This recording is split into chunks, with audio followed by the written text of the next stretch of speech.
Our 90-day all-access package is always incredibly popular at the start of football, but we've made it even better. Not only do we discount the 90-day all-access package to $7.99, but until August 29th, we've added 30 days.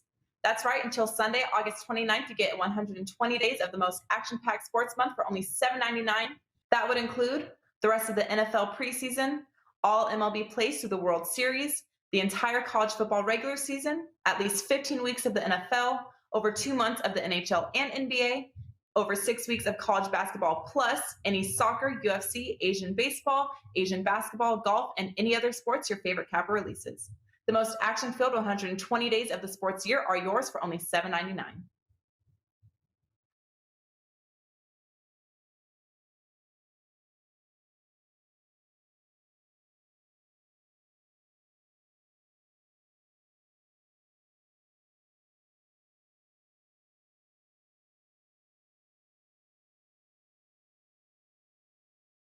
Cover 3 Champions League games.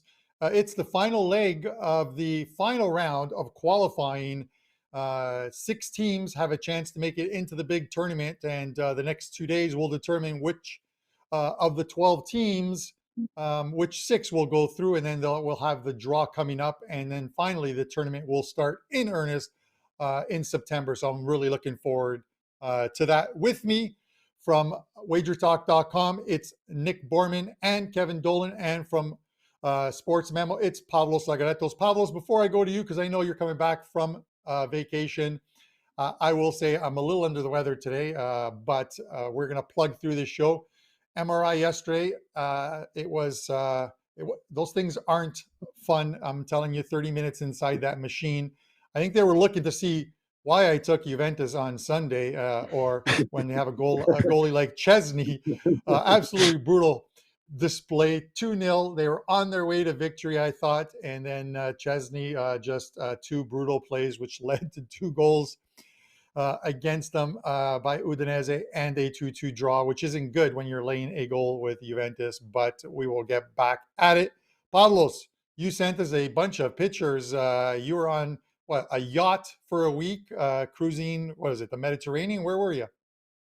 I was at the Aegean Sea, and it was amazing. I do that every year. Helps me, clear my head from the everyday routine, and it's been great. Actually, I'm 5-0 since returning from that trip. 12-4 in the last 16, and it's going great. I have a play up for today with a couple of props included, and a 5% that's going on. It's going live tomorrow, so I'm super excited for this week.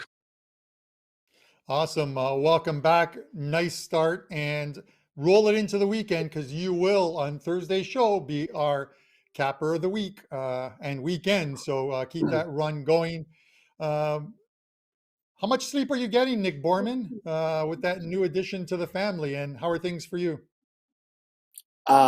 Not much. Last night was the best of the week so far, which is about a 4-hour burst. So I'm sure I look a little tired, but even at this sleepy time in my life where I'm not getting any sleep and I look like hell, at least I still look better than Kevin. So I got that going for me. And Pavlos, I think, maybe you should take a break every other week. 5-0 after you come back is pretty freaking awesome, man. I'm happy for you. Yeah, I'm looking to book a cruise right now. If I could go 5-0, coming right back off of it. So, Kevin Dolan, what's going on, my friend? Yeah, all good. Carmine came off that big 5% winner last night. We had West Ham Leicester over. So that was an easy winner. 5 goals in that one, thankfully. So no sweat there. We got an AFL Cup triple pack up for today. College football obviously kicking off this weekend too. So pretty excited about that. It's one of my favorite sports in general, but traditionally one of my strongest as well. So yeah, all good in my end, and looking forward to breaking down some of these games today. All right, good to hear you. And yeah, 3 games today, 3 games tomorrow in Champions League qualifying. We are going to cover one of the games that goes today and a couple on tomorrow's card. Let's kick it right off. Game 1, guys. Ferencvaros plus 230. The draw plus 290. Young Boys plus 110. And the total here is 3. Leg 1 in this game was Young Boys winning that game 3-2. Kev, I'm going to go to you first on this one, of course, but Young Boys were much the better team in that game. regardless of that final scoreline, they basically played the last 65 minutes of that League One game short a man and still scored a couple goals. It probably could have been a much more one-sided game, but you're getting some plus money here with a team that literally has to just hold the result, and they're into the group stages of the tournament. The total here also looks a little attractive at 3. You have to think there could be some goals in this one. Give me your thoughts.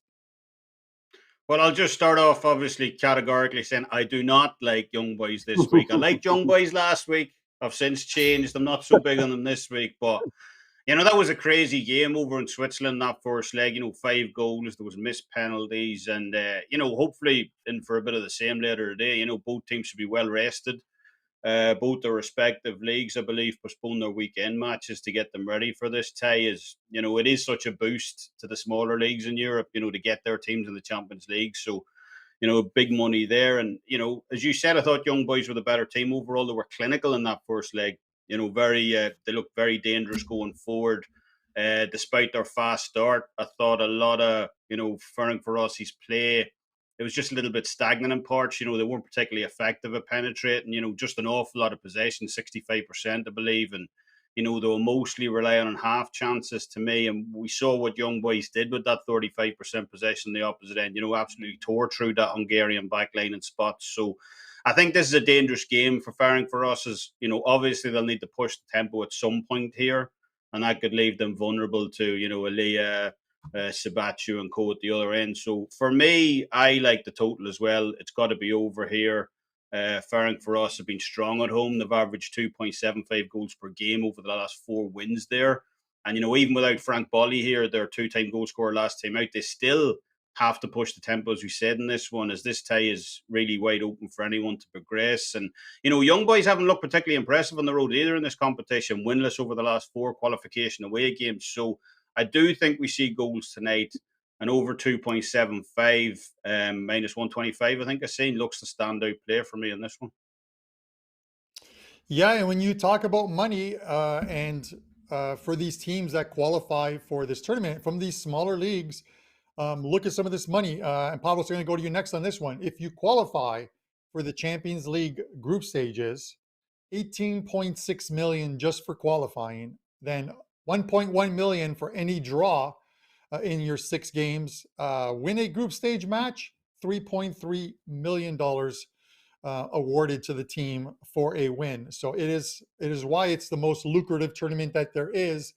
And getting in for one of these teams like a Young Boys or Ferencvaros is a huge windfall, just making it in. And then if they can eke out any type of a result, it's just more money for that team, which makes them competitive in their own league year in and year out. Pavlos, give me your thoughts on this game. Yeah, when you look at Ferencvaros, they've played 3 home matches for the Champions League qualifiers this season. They've won all 3. They haven't conceded a single goal, which goes to show, of course, those matches were against Slavia Prague, Zalgiris, and Pristina. Lesser teams than the Young Boys, but it goes to show that they're really competitive at home and they score a lot. They don't concede easily. While Young Boys, Kevin said it, they are winless in their last 7 away matches in the Champions League. 4 of those were qualifiers. Their last road win in the UCL was back in 2018. So that's a long way to go without an away win. So maybe Ferencvaros can hold on to the. Maybe they'll have a win like with 1 goal and send the match to extra time. For that to happen, if you like some higher odds, Ferencvaros to win by exactly 1 goal goes at plus 360. I'm just gonna throw some props because I don't really like the total. Maybe this is gonna be a slow match because Ferencvaros, of course, they can go through with a simple 1-0 win. No, of course they can send the match to extra time with a small win by 1 goal. So I like Ferencvaros to win by 1 goal. I was looking at the stats between these 2 sides, and I found out that in the last 7 matches for Ferencvaros, they have been awarded 5 PKs, 5 penalty kicks. They scored 3 and missed 2. So in 7 matches, there were 5 penalty kicks. While when you look at the Young Boys, in their last 6 matches, they have been awarded 2 penalty kicks and they have conceded 3 penalty kicks. That's a whole lot of penalty kicks, if you ask me. So I like the over half a penalty kick at plus 175 if you shop around. I also saw that oftentimes these two teams, they produce own goals. So this is not a very popular bet, and you might have to dig around to find it. But either team to score an own goal goes at plus 600 at DraftKings and plus 1100 on my Greek sportsbook. But I think that plus 600 at DraftKings is a really nice way to go here. And also, I saw that there are a lot of cards, yellow cards and red cards in matches of these two sides this season. So I also like the over half red card at plus 2000 and the over 5.5 cards at minus 120. And this is going to be my final prop for this match. Ferencvaros has a player that is called Uzuni. He's been really hot this season. He scored 1 goal in the domestic league and 4 goals in the Champions League. And he's also the designated penalty kick taker for Ferencvaros. So Uzuni to score anytime at plus 230. All right, there you have it. That's Pavlos Laguretos of SportsMemo with his take on the game and some very good props. Pavlos, I'm going to throw one at you. I'm going to go with Young Boys 2-1 final score plus 850 on the exact scoreline. Nick, thoughts on this game? Listen to Kevin talk going first was like watching a car crash in slow motion. I couldn't look away. I wanted to see it. I couldn't look away. I didn't know what he was going to say about Young Boys this week, but he nailed it. At least he redeemed himself. He preyed on it. He no longer likes Young Boys. Well done, Kevin. I released this game as a free play on Monday, and I actually got a little cute with it and took both teams to score plus over 2.5 goals. At the time, the total was 3. It's actually come down to 2 3/4, as Kevin mentioned, which I think at this point, there's no need to get cute. You could probably just stick with that total as well. I obviously also like goals being scored here. Young Boys is always a very good offensive attacking team. If you look at their league results so far, you wouldn't get that vibe. They've been held scoreless in 2 or 3 games so far, but all these Champions League qualifying teams. I mean, Carmen, you mentioned how much money is involved in this. They're resting players in domestic league action to try to do everything they can to qualify for the group stage. So don't, this is just more of a generality, but for anybody listening out there, don't look at some league results and get swayed one way or the other when these teams are playing these Champions League type of qualifying games, because they are definitely putting the importance on the Champions League qualifying and sacrificing domestic league. Monaco's another good example of that in the French league. So anyway, in this match, I think we're going to see goals for Ferencvaros. This is their 8th qualifying game already. They've had to go through several rounds to get here. They've scored in all but 1 game. The only game they didn't score was against the last round in Slavia Prague. They were up 2-0 after the first leg, so they didn't really need to score in that second leg anyway to move on. But otherwise, they've scored in 7 of 8.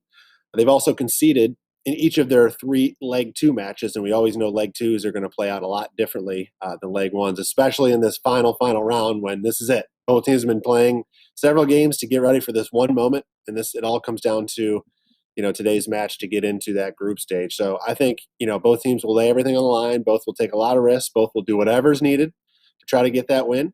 So again, I took both teams to score and over 2.5 goals because the total is at 3. So I was just trying to buy it down, but you can probably just be safer right now and just go over 2.25 or 2 3/4 goals, in this game. All right, Nick Borrman, WagerTalk.com, and Nick has a 5% play in Champions League qualifying. You can get that again over at WagerTalk.com on his page. All right, guys, it's Tuesday, so of course it is $2 Tuesdays at WagerTalk and SportsMemo. It's the day where you can pick up a featured cappers plays for only $2, and whether it's a 4% play, 5% play within the package, there are some great deals for some long-term packages. Over at WagerTalk.com, it's a double $2 Tuesday. We have Jimmy Adams with an MLB diamond play, and Tokyo Brandon. He is an absolute master with a lot of his plays, Japan baseball, anything that he puts out. Basically, it's one of those set it and forget it. Take his play it, wake up in the morning, and you've likely cashed your ticket. So head over to WagerTalk.com. You can pick those up for only $2. At SportsMemo, Dr. Chuck, he has a 10-unit MLB mistake play tonight. So you can pick that up for only $2 as well over at SportsMemo. So You have 3 options to pick up plays. All right, guys, game 2. This one goes tomorrow. Shakhtar Donetsk plus 190 at home. The draw is plus 260. Monaco plus 145. The draw here is 2.5. Leg 1, Shakhtar win to Monaco and won that game 1-0. Kev, I'm going to go to you first on this one. I look at this line, and we talked about leg 1, and it just seems it's almost disrespectful in a way to this Shakhtar team, who do well in qualifying, have made it into Champions League on numerous years, and here they are as a slight dog at home after going to Monaco. And Nick did mention about teams resting players, and this has been the thing with Monaco, at least since beating Sparta Prague in the last round, where they won a game at home. I think it was 3-0, the game that they won at home. They've rested players. They've tried resting players. They've lost 2 league games. The game to Shakhtar Donetsk, three in a row now without even scoring a goal. Can they turn it around here? They're only down 1-0, but the trip to the Ukraine isn't always one of the easiest ones. It's very interesting, because obviously we just talked about, the fact that young boys and, Ferencvaros and all those teams they don't really care domestically when Champions League's on the line. And obviously Monaco would be similar. They've rested players, if you said, but it's a fine balancing act between, resting players so you're fresh for the big games, but also you want that bit of momentum. And Monaco just seems so devoid of confidence, right now. They lost again at home to Lens on Saturday, just 2 wins from the last 7 overall.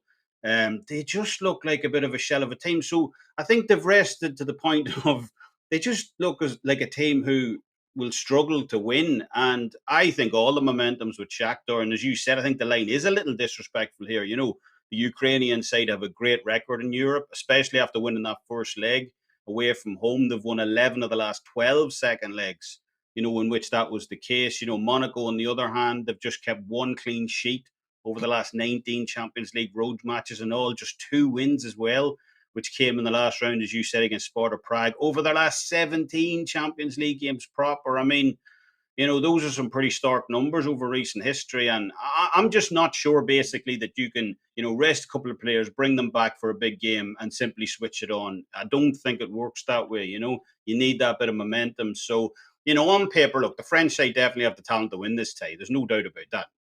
But I need to see it in actual real life first. I need to see personally that they've turned that corner before I could potentially trust putting my money on them. So, it has to be Shakhtar here for me, catching a 1/4 goal head start. And I also lean to the under 2.5 as well tomorrow night. But yeah, I'm swerving Monaco until I see them turn that corner.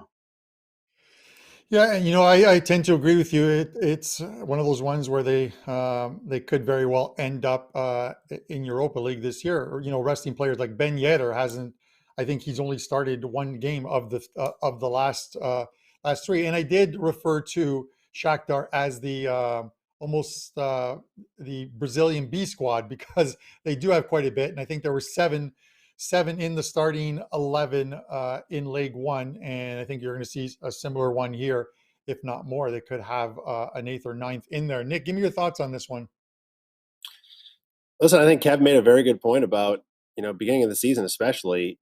There's to rest players as much as some of these teams have. Monaco has been a perfect example of it, versus trying to get some sort of time on the field together and get some chemistry going has not worked in Monaco's favor, clearly.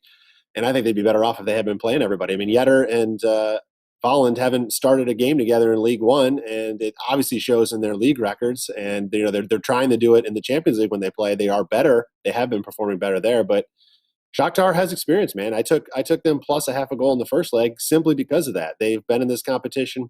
I forget now what my notes for last year was. Like, they've only missed it once, the group stage, in like the last 12 years. They've only missed it once. And then Monaco, aside from, I think it was 4 years ago when they won League One, and they were very, very solid with Mbappe. The last 2 seasons they've qualified for the group stage, they haven't won a single game.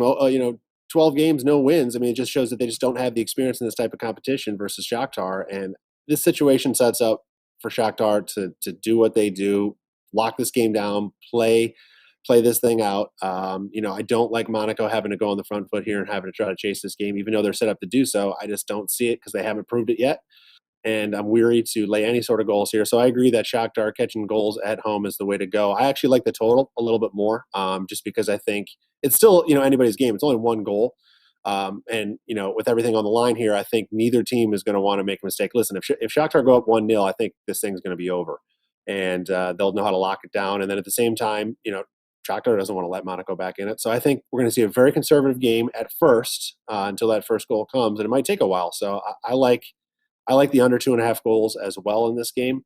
I like a little bit more than the side just because it, could end up being a 1-0 type of a Monaco win. But I think the value is on Shakhtar and the value is on the under in this one. Yeah, I got to agree with you there, Nick. And Pavlos, I'm going to go obviously for the last word on this one. It's one of those things, and Nick mentioned it. You need some cohesiveness through that starting 11. And when you're resting guys, this isn't last year. This isn't the condensed schedules for teams where they were playing 3 games in 7 days. I get the fact that you want to rest some players and try and get into the main tournament, but you've got to get guys into your League One games on the weekend, get them more time than you're getting them. And Monaco hasn't done that. And it's 3 straight losses for them without a goal. Can they turn it around here? Well, possibly, just for the reason that they've been resting their starters pretty much in every league match so far, and that's why they've lost 3 in a row without even scoring. While Shakhtar, they've won 7 of their 8 matches this season in all competitions. They've kept clean sheets in each of their last 3.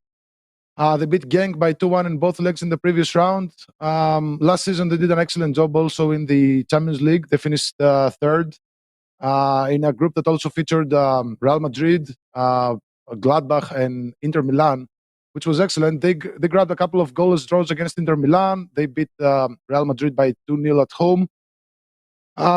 They show up in big matches like this. So I like the under here. I think this is going to be a really careful match. Monaco, I agree with Kevin. I don't really trust them yet until they show something better. Shakhtar Donetsk, they've participated in the Champions League group stage in each of the last 4 years and in 10 of the last 11 seasons. So they have a strong European pedigree. So I like the under 2.5 goals. I don't take the sides here because it's a match in Ukraine, and I hate to bet on sides and matches in Ukraine and Russia. So under 2.5 for me. Come on, Pavlos, get your money on that Ukrainian side. Pavlos Laguretos of SportsMemo, back from his cruise and a 5-0 start, and he will be the featured capper on Thursday's show. So make sure you tune in at 10 a.m. I will have a good promo for you guys for his weekend plays. Guys, I'm going to do on Tuesdays, I'm going to do a new feature. It's called the Bianco EPL Lookahead game. I'm going to look ahead this week to a game that goes on this weekend. West Ham hosting Crystal Palace. Let's look at the odds of this one. West Ham minus 175. The draws plus 300. Crystal Palace plus 500. The goal line in this one is right now it is about minus 3/4 of a goal, but this will be -1 by game time. So that's the number we'll look at in this game. This one stands out a little bit more than the other games on the weekend. West Ham tied top of the league after Monday's 4-1 win over Leicester. 4 goals in both their games they've scored.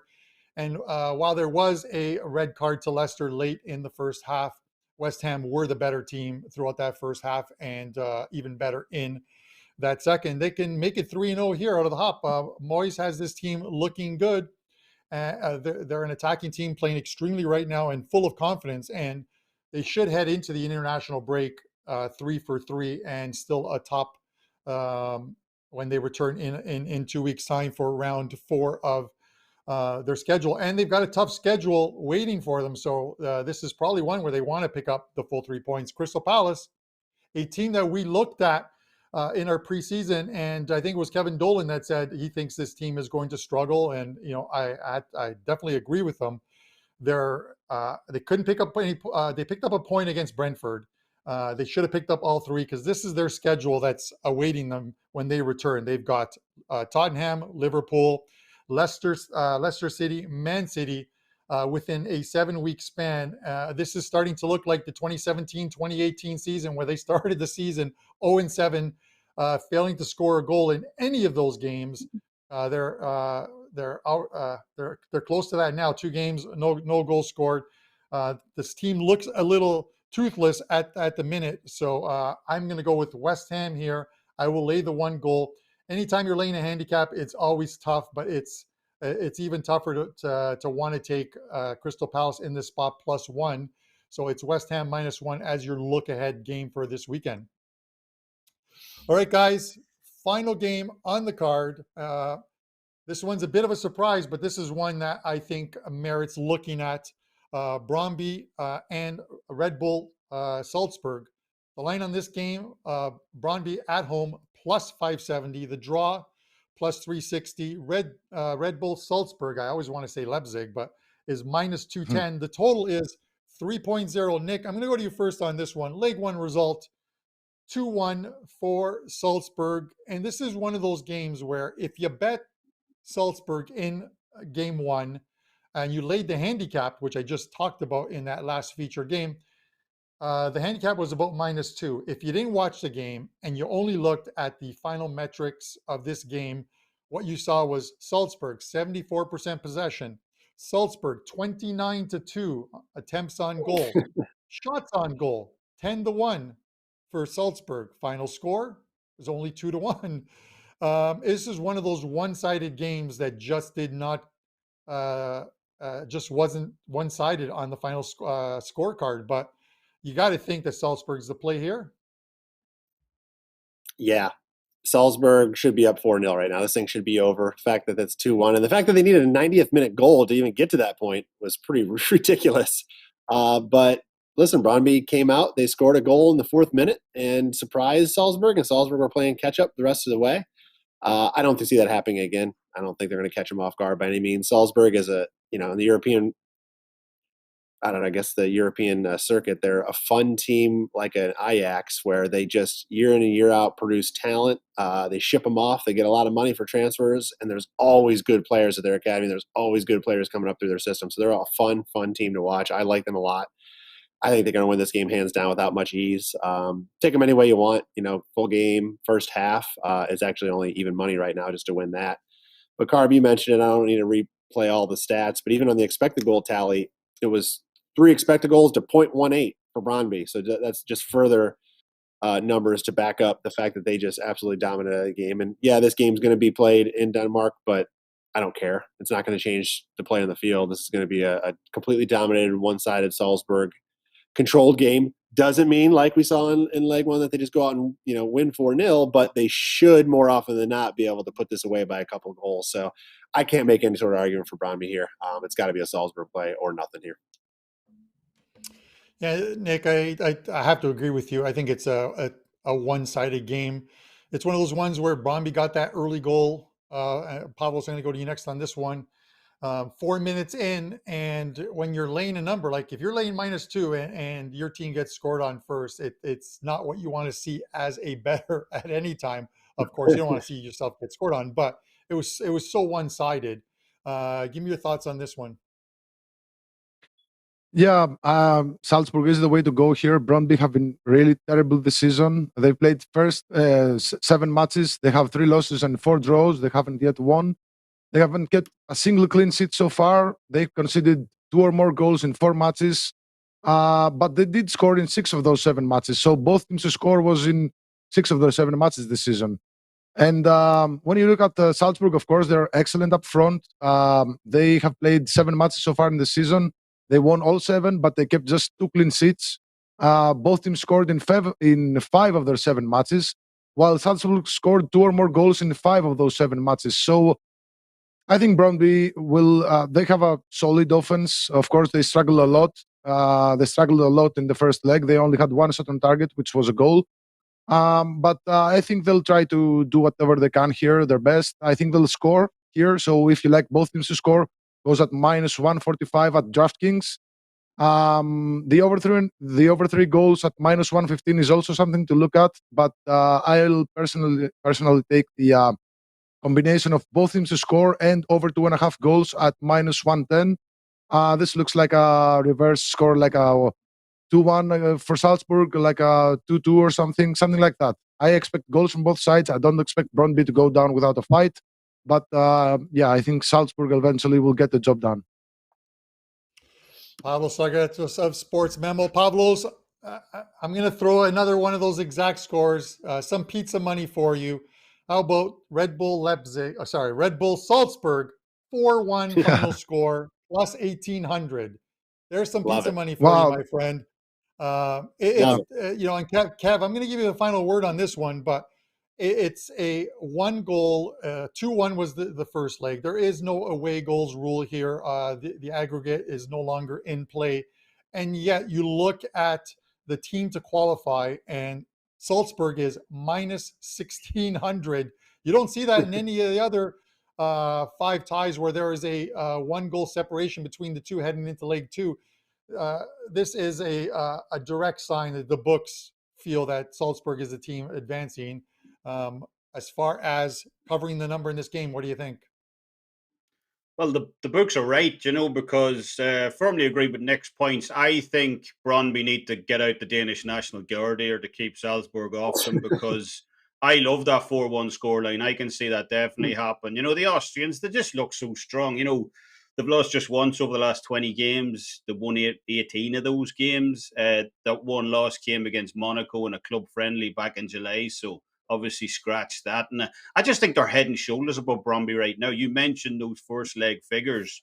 I was actually hoping Brondby could hang on for that draw, potentially get a better price on Salzburg here. But, as you said, that first leg was a bit of a shocker, getting that first goal, Brondby, after 4 minutes. And then they just looked to sit back. Obviously can't blame them for that. Look to hang on, batten down the hatches. But as you said, 29 shots to 2, 169 dangerous attacks to 33. I mean, it was just complete domination, especially in that second half. So I can only see one clear-cut winner here, and I do think it comes by a multi-goal margin as well. Brondby do have a decent, actually, no, that's unfair. They have a strong record at home traditionally in European competition. They've lost just 3 of the last 15 here. And obviously it's in Denmark, as we know. But as Nick said, I don't care. We're getting clearly the better team here. And as Pavlos said, they haven't even won a game in the Danish Superliga this season. I obviously know they're concentrating on this competition. But if you can't beat, Vigeli Blood Club, you're not beating this Salzburg team, in my opinion. So, Salzburg for me all day long on the -1 handicap line. Yeah, I would love to see that team you just mentioned playing young boys, and I would feature that game on Thursday's card for you to discuss. But sadly enough, that's not going to happen. But Kevin Dolan, WagerTalk.com, with some great info on this game as well, too. Guys, don't forget, it's $2 Tuesday over at WagerTalk and SportsMemo, where you can pick up a featured cappers play for only $2. These are plays that normally go for $35 or $25. Within those plays in the analysis section are some great long-term deals over at WagerTalk.com. It's Jimmy Adams with an MLB diamond play, and Tokyo Brandon also has a play up. He has been money when he releases stuff. I think he is one of the top 3 cappers percentage-wise this season over at WagerTalk. So definitely pick those up for $2 over at SportsMemo. It's Dr. Chuck. He has a 10-unit MLB mistake play for tonight. So you can pick that up for only $2 as well. $2 Tuesdays, guys. Take advantage of it. These are some very good plays that are up. Thursday's card, Pavlos will be the featured capper. We'll have a promo for him. We will cover some EPL games of interest this weekend and maybe a couple from Serie A. We'll try and do 4 games instead of 3 as we head into the international break after this weekend with some World Cup qualifiers. So, guys, thanks for tuning in. Hit that like button. And as always, guys, good luck with your wagers. College football is right around the corner, and we have a fantastic deal up at WagerTalk to get the most out of your season.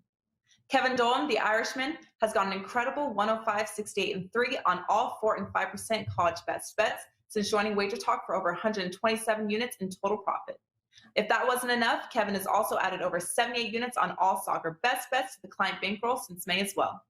For a limited time only, you can pick all of Kevin's college and soccer plays combined into one huge package that takes you right through the end of the year for only $649. That's less than half the price as Kevin continues to be lights out on all top plays across both sports. Don't miss out as Kevin looks primed for yet another standout year in college and soccer.